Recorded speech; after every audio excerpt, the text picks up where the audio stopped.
Hey folks, this is Kalani. With the addition of the corruption vendor, I've seen the same question asked time and time again. What corruptions should I go for? What are the best corruptions to buy from this new vendor? With the echoes of Nyalotha on the line, I'm sure a lot of players are worried to spend them on some corruptions that might not be ideal. So let's work through some of the most popular and powerful corruption effects and how you can figure out exactly which corruptions to spend your hard-earned echoes on.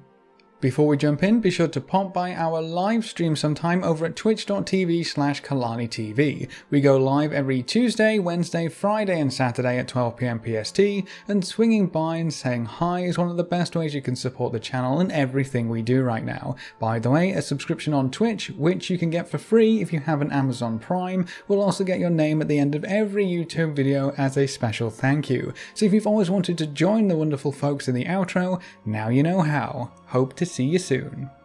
One of the first pieces of info you need is which rank to go after. It's all good and fine saying Twilight Devastation is good, but there's 3 ranks of it. Which one should you save for, and which one is the best to apply to your gear? With most corruption effects, they scale linearly when you compare their value to their corruption amount. For example, Twilight Dev 1 is 6% of your health as the proc and will give you 25 corruption. Rank 2 doubles both the proc effect up to 12%, but also the corruption up to 50%. So having 2 rank 1s is the same as having 1 rank 2. The same can be said of rank 3, it's just the same as having 3 rank 1s. Most corruptions follow a similar pattern. The stat bonuses are a little different. They're rank 1, 2 and 3, where rank 3 is 2 times rank 1 and rank 2 is 1.5 times rank 1, but it's still scaling linearly with how much corruption you get. Some of the proc ones do the same thing, as well as the big ticket items like Twilight Dev and Infinite Stars. Usually the best rank you go for is the highest one, simply because you're condensing your corruption powers into as few items as you can.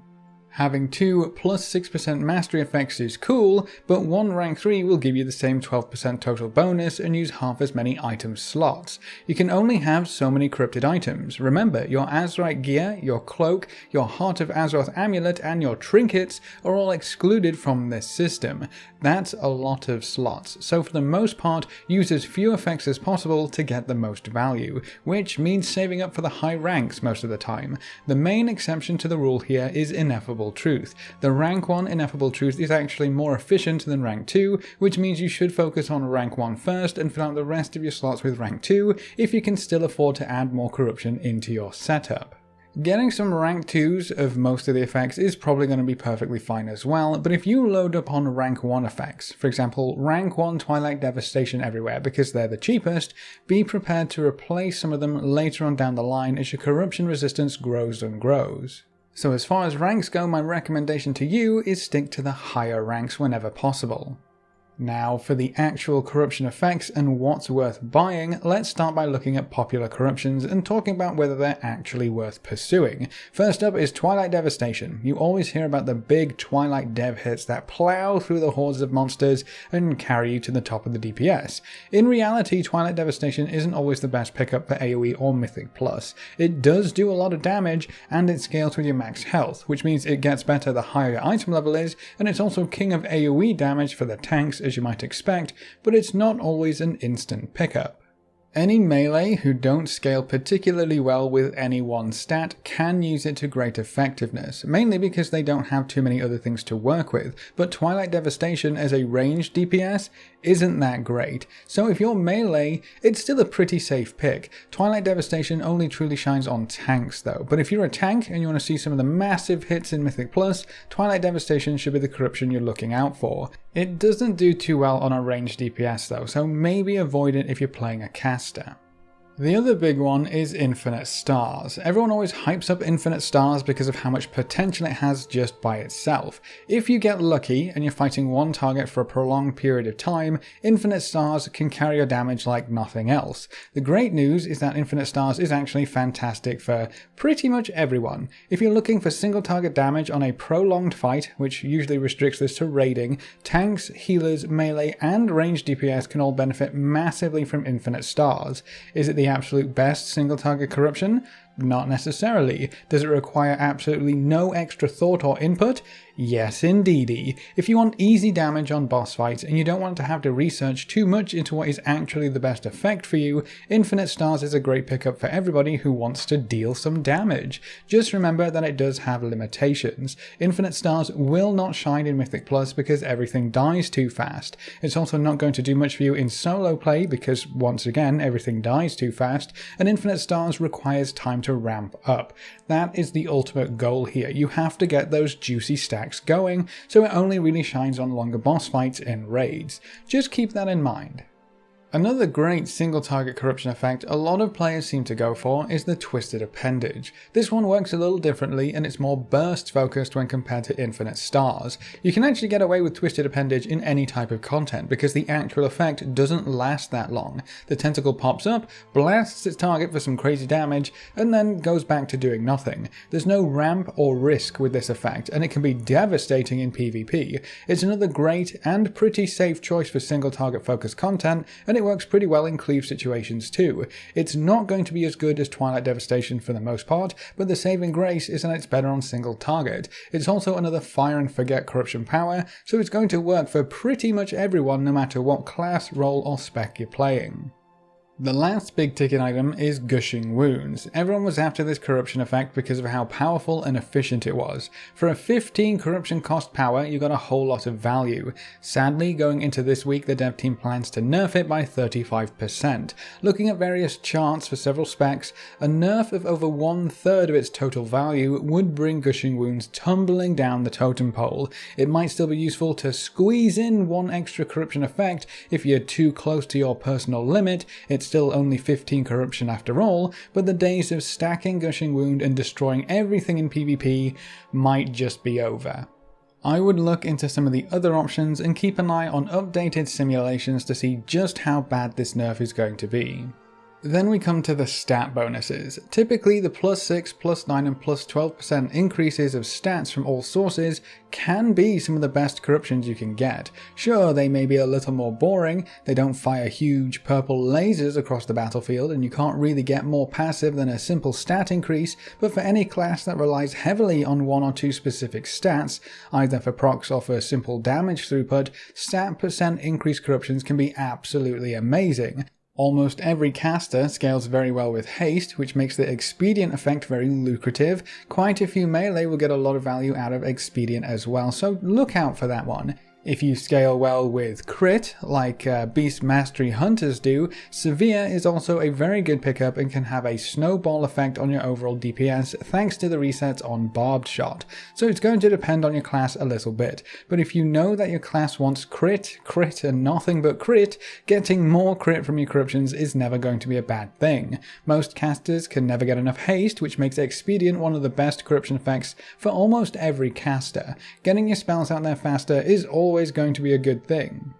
Now, the interesting difference between stat increases and the proc types from earlier is that one relies on you playing well, while the other puts all of the power in the hands of RNGesus, providing you're still attacking at least a little bit. You can get all the haste or crit or mastery that you want, but if you're either playing a bit lazy or just not playing at a super high level, you might not get all of the available value from those effects. Twilight Devastation, on the other hand, will blast all of your enemies randomly, whether you're at the top of your game or not. So this is another very important factor to consider. Not everyone plays at the cutting edge of progression. Not everyone can squeeze every ounce of potential out of their character, and that's fine. You do you, play the way you want to play, but that does mean that simulations will not give you a perfect picture, and some of the easier corruption effects, which don't rely on personal performance, might suit you a bit better. If you want to deal massive AoE damage in Mythic Plus without having to perfect your rotation, Twilight Devastation can help you do that. If you want to rock the DPS meters on single target boss encounters, Infinite Stars is your friend. The corruption system can actually carry your DPS quite significantly in most forms of content if you pick the strong proc based effects. It's kind of crazy how much they can contribute to your overall damage. The stat percent increases are also more gear dependent, and they might not be as valuable to you if you're not decked out in higher end Mythic Plus or Raid gear. So, it's also depending on how you're playing the game. If you just want easy damage, go for Twilight Devastation, Infinite Stars, or Twisted Appendage. If you're playing at the top of your game and you know that you want stats, your stat bonuses are probably going to be better.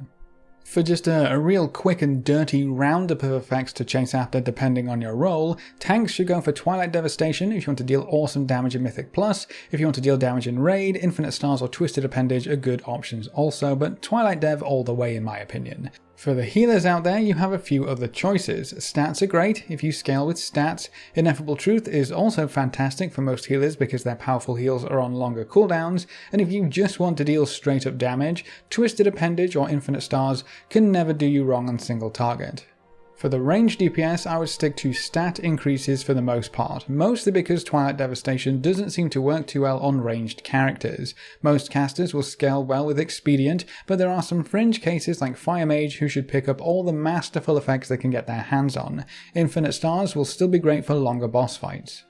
For the melee DPS, go for Twilight Devastation for AoE or dungeon content, Twisted Appendage for a mix, or Infinite Stars for pure single target boss encounters that last a while. If you know what you're doing and you can play your character at a high enough level, stacking stat percent increases can also be very powerful.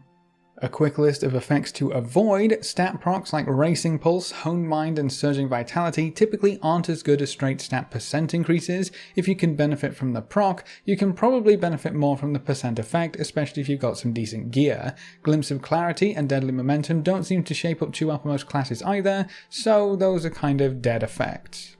If you want to look up more about corruptions and just how impactful they could be for your class, there are some really good resources out there to help you. Blood Mallet has always been great for comparing endgame systems, and corruption effects are no different. Just select your class and spec at the top, and I would recommend you look at DPS per corruption rating tables because that's showing you the actual value of the corruption effect, not just its throughput. It's great that Infinite Stars 3 does crazy damage, but if a different corruption does the same at a lower corruption value, that's going to be so much better. That's just an example though, I don't know if you'll actually find that anywhere, but look at the DPS per corruption rating before making your decisions. These tables are general information and will not be tailored to your specific character, but they're a great place to start if you don't want to dig too deep into the whole simulation thing. If you do want to sim yourself in your own character, Raidbots has been updated to allow you to sim the different corruption effects, which is super handy. All you need to do is get the Simulation Craft add-on, type /simc in chat, copy that entire wall of text over to Raidbots,